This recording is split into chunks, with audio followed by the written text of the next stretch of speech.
Everyone is talking about the names. Who flew where, who knew what, and who's protected. I don't care about the names. Names don't explain anything. Names give you faces to be angry at. I'm interested in the architecture. How it was built, what it was designed to do, why it was structured the way it was, and through whose power. Because when you stop thinking about the names, the pawns, and start looking at the system they were plugged into, begin to realize something far more disturbing than any name in a flight log. The pattern was not invented by Jeffrey Epstein. And it did not start in the 1990s or even in this century. But before I show you how it was started, let me explain how it was built. First, recruitment, young, targeted and profiled, and not random. Strategically selected, the sourcing was systemic, deliberate, and carefully planned, and of the highest level of professionalism. Second pillar, and I don't use this word lightly, breeding. Mr. Epstein told multiple credentialed scientists on the record that he wanted to, and this is his language, seed the human race with his DNA. He planned a facility on a ranch in New Mexico. This was reported by the New York Times. This is not conspiracy. This is his stated objective, in his own words, to people who went on record. Who knows what's off record? Third, knowledge exchange. Epstein surrounded himself with the most advanced scientists on Earth. He was a collector of scientists, obsessed with gravity, ancient civilizations, space travel, and of course, obsessed with race and eugenics. Sound familiar? The funding he provided these scientists wasn't charity, it was access. It was about power and control. He gave them resources, and in return, he got their knowledge, their networks, and their presence. Which brings us to number 4, blackmail. Not as a side effect, but as the structural foundation. Everyone that participated was filmed. Everyone was compromised. They were all bound to each other by mutually assured destruction. You can't let the cat out of the bag, because if somebody speaks, you all go down. The architecture isn't only secrecy, it's mutual implication that keeps the secret from getting out. And thus the operation continued. So 4 pillars: recruitment, breeding, knowledge exchange, and mutual implication, or black. Now you hear this or have been seeing this, and of course you think this is terrible. And you should be horrified. But this is not the first time this has occurred, or the first time this machine or system has been set up. And it's not even the second time or the third time. There's nothing new under the sun. There is an ancient city where the same pattern played out. And in that case, God intervened when evil overplayed its hand. When the cup of wickedness filled to the brim. When the city became fully ripe, not only for exposure, but for destruction. The city is Sodom. And what happened there is not what most people think. Most people think the sin of Sodom was just of a sexual nature. And it was. But that's like saying the Titanic's problem was water. The Bible describes what the sin of Sodom was, and it goes much deeper and darker, and far more disturbing than most seminaries or churches will talk about. Ezekiel 16. Behold, this was the iniquity of thy sister Sodom. Pride, fullness of bread, and abundance of idleness was in her, and in her daughters. Neither did she strengthen the hand of poor, needy, and they were haughty, and committed abomination before me. Therefore I took them away as I saw good. Pride, wealth, leisure, institutional neglect of the vulnerable. And then abomination. The sexual corruption didn't come first. It came toward the end.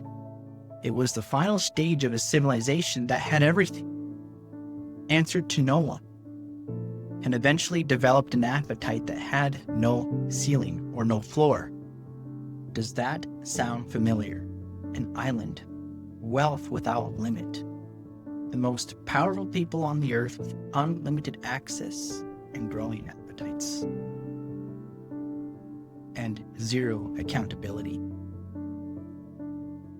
Sodom had its own Epsteins, but here's what most people miss about Genesis 19. It's not that the men of Sodom wanted flesh. It's whose flesh they wanted. Back in Genesis 19. And there came 2 angels to Sodom at even. But before they lay down, the men of the city, even the men of Sodom, compassed the house round, both old and young, all the people from every quarter. And they called unto Lot, and said unto him, Where are the men which come into thee this night? Bring them out unto us, that we may know them. 2 angels arrive in Sodom, and every man in the city wants a taste. They surround the house and demand access, as if they have the right, or as if this is commonplace. Sexual access to angels? What does this mean, or what could it mean? This is a civilization saturated so much by something dark that normal men are attempting to cross a threshold that even the original watchers had to swear an oath to bind themselves before they dare cross. The men of Sodom aren't doing this reluctant. They're doing it openly. It's as if this is, again, commonplace, a cultural inheritance from a civilization that had been shaped. This has happened before. This is based on the pattern the watchers themselves had introduced. These watchers, fallen angels, had crossed downward. They left heaven and took human women. And the civilizations they corrupted eventually began trying to recreate this marriage, worshiping these fallen angels and recalling these ancient traditions, reaching for the same boundary violation, but from the other direction. And if you think that appetite died with Sodom, that same appetite that warranted fire from heaven to destroy the city, then we have to ask why the same pattern repeats itself, and why the same architecture keeps rebuilding itself century after century with the same obsessions. Genetics, the modification of what it means to be human. We have to ask what is actually driving that appetite, and if it's even natural or driven by external darker influences. This is why the Sodom comparison matters for Epstein. Nobody is saying Jeffrey Epstein is a fallen angel. That's not the argument. The argument or the theory is that Jeffrey Epstein is a sodomite in the original textual biblical sense, a human being operating inside a civilization so shaped by this ancient corruption that he and the network above him are replicating the pattern, maybe intentionally or perhaps not even knowing where it comes from. The recruitment, the breeding obsession, even racial superiority. Again, sound familiar? The collection of forbidden knowledge and science? Blackmail architecture? He didn't invent any of it. He is the product, not the mastermind.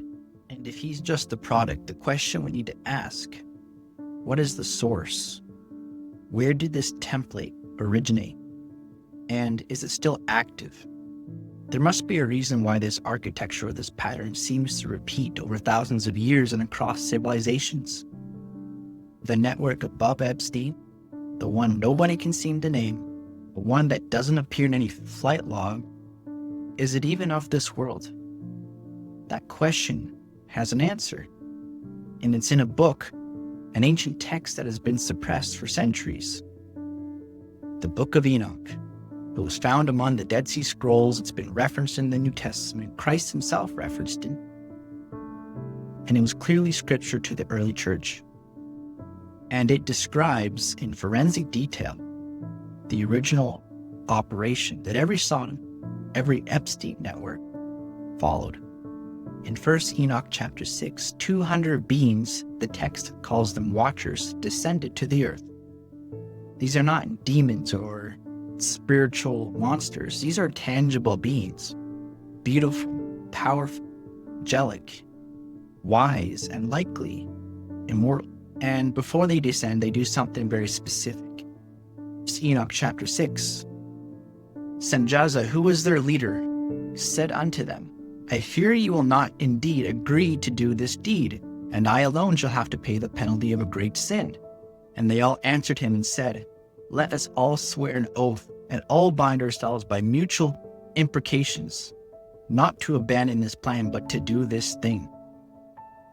Before the sin, before any boundary is crossed, they build the architecture of the mutual blackmail. If one falls, they all fall. If one exposes the other, they're all exposed. They're all tied by mutual self-interest or self-preservation. It's the exact framework Epstein built on that island. Mutual compromise as a foundation so that the operation cannot be exposed from the inside. He didn't invent the blackmail model. These watchers did. And every network, secret network, or even secret society that has replicated the same pattern from Sodom to the Third Reich uses the same structural foundation, an obsession with genetics and bloodlines, transhumanism, the modification of the human species. Thousands of years apart, the men of Sodom wanted to consort with angels, tangible beings that they are clearly biologically or sexually compatible with. Epstein wanted to breed a new kind or a select kind of human. The Watchers actually did both, the same appetite, but in different directions, different stages of the same corruption. 1 Enoch chapter 8, and there arose much godlessness, and they committed fornication, and they were led astray, and became corrupt in all their ways. Semjaza taught enchantments and root cuttings. Armoros, the resolving of enchantments. Barak-Gejal taught astrology. Kokabel, the constellations. Ezekiel, the knowledge of the clouds. Erekiel, the signs of the earth. Shamziel, the signs of the sun. And Sariel, the course of the moon. Weapons, metallurgy, cosmetics, pharmacology, astrology, divination. This is not education. This is technology or direct knowledge transfer. And it wasn't for free. It's given in exchange for access. Access to human women, human genetics, human civilization. Epstein surrounded himself with the top scientists on Earth. AI researchers, geneticists, physicists. He gave them funding and resources. In return, he got their knowledge, their networks, and their methods in place where everything was compromised. The Watchers traded knowledge for access to humanity. Epstein traded funding for knowledge, power for knowledge, the lack of accountability for knowledge. The currency is always the same. The price is flesh. 1 Enoch chapter 7. And they became pregnant, and they bare great giants who consumed all the acquisitions of men. And when men could no longer sustain them, the giants turned against them and devoured mankind. And they began to sin against birds and beasts and reptiles and fish, and to devour one another's flesh and drink the blood. The offspring of the operation consumed. They consumed mankind. They consumed human flesh. The network Epstein served doesn't produce anything. besides victims and monsters. It extracts, it consumes, it exploits, markets nations' labor, children. The appetite has no floor because the pattern it replicates was not designed to stop. The Nephilim consumed everything in reach until they turned on each other. Sodom violated natural law until fire fell from the sky. And the networks operating today are still consuming, although they are beginning to be exposed. First Enoch chapter 9. And then Michael, Uriel, Raphael, and Gabriel looked down from heaven and saw much blood being shed upon the earth, and all lawlessness being wrought upon the earth. The cry went up. The cry went up, as it is today. Epstein's victims spoke out for years, and only now are starting to be heard. In Enoch, justice did come, and it came in the most terrifying way. Not with an army, not with fire, but with condemnation. A man declaring a message. The Book of Enoch reveals where authority actually rests. God does not send an army to deal with the Watchers. He does not send an archangel at this time.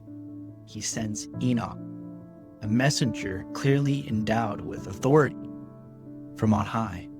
Enoch, a human, a mortal, to walk into the presence of these ancient, majestic beings and to declare to them, to their faces, that they are condemned. The text of Enoch reveals that they clearly respected the word of this lowly mortal. Why is that? First Enoch chapter 12. Enoch, thou scribe of righteousness, go declare to the watchers of the heaven who have left the high heaven, the holy eternal place, and have defiled themselves with women, and have done as the children of earth do, and have taken unto themselves wives. Ye have wrought great destruction on the earth, and ye shall have no peace nor forgiveness of sin. Enoch does not choose this assignment, and now he's being told to carry a verdict to the presence of clearly ancient, powerful beings. The verdict is already decided at this point. There is no negotiation. There is only delivery. And when he arrives, when this one human man walks into the megalithic, ancient hall where these beings reside or take their thrones, something extraordinary happens. As he declares to them their fate, they are terrified. They quiver and cower with fear. They don't protest. They don't argue. They don't lash out with anger or call Enoch to be burned at the stake. They knew what they got themselves into. And they beg for mercy. Ask Enoch to petition God on their behalf, to intercede on their behalf. Beings who built the machine of blackmail, breeding, greed, power, of worldly power and secret murder that set the same pattern that is causing strife, suffering, and bloodshed even thousands of years later to the present day. These beings, clearly guilty, are now begging a lowly mortal, perhaps Enoch, his calling, his authority, wasn't so lowly after all. They clearly knew, even in the depth of their rebellion, where authority rested. It doesn't come from immortality, from wealth, from power, from beauty, or even from knowledge, but it comes from God. And it can clearly be bestowed among mortal men. Enoch writes the petition. He goes to the waters of Dan. He falls asleep, and in vision, he receives an answer. he is told to go back and to stand in front of them again and to declare. 1 Enoch 16. You have been in heaven, but all the mysteries had not yet been revealed to you, and you knew worthless ones, and these in the hardness of your hearts you have made known to the woman, and through these mysteries women and men work much evil on the earth. You were in heaven. You had access to the mysteries and even the presence of God. The mysteries you stole were not the ones of actual value. What you divulged was not pleasing unto God. Worthless mysteries, counterfeits of the truth. You traded your position in heaven for this. You corrupted humanity with knowledge they were not ready for. You taught them ways to sin that were not even natural to them. And through these mysteries, secret knowledge, men and women, even still today, are working evil on the earth. The corruption didn't stay in the ancient world. The secret knowledge didn't go away.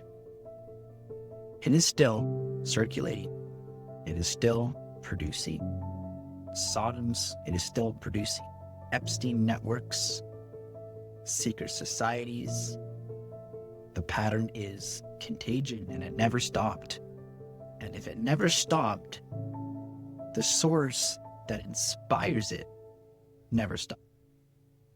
Enoch 16. Say to them, therefore, you have no peace.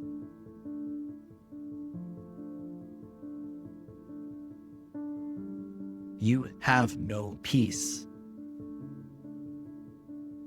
No appeal, no negotiation, no trial, no plea bargain, no rehabilitation tour, no convenient suicide, no redacted documents released 30 years later after the fact, while the operation continues under new management. No, for the watchers, you have no peace. Was the ultimate judgment, was the ultimate verdict, and the pattern they established in the end has the same verdict attached to it. While those who continue to work evil, run free, and have fun for a season, in the end, that verdict, ye shall have no peace, has never been revoked. The Epstein files just show you the recent, most latest outbreak. The Book of Enoch shows you patient zero. And it shows you something the files never will. It shows you how this ends. Not with hearings, not with hashtags, not with name trending for 48 hours before the next news cycle buries it. It ends with a verdict that was delivered thousands of years ago and has never been revoked.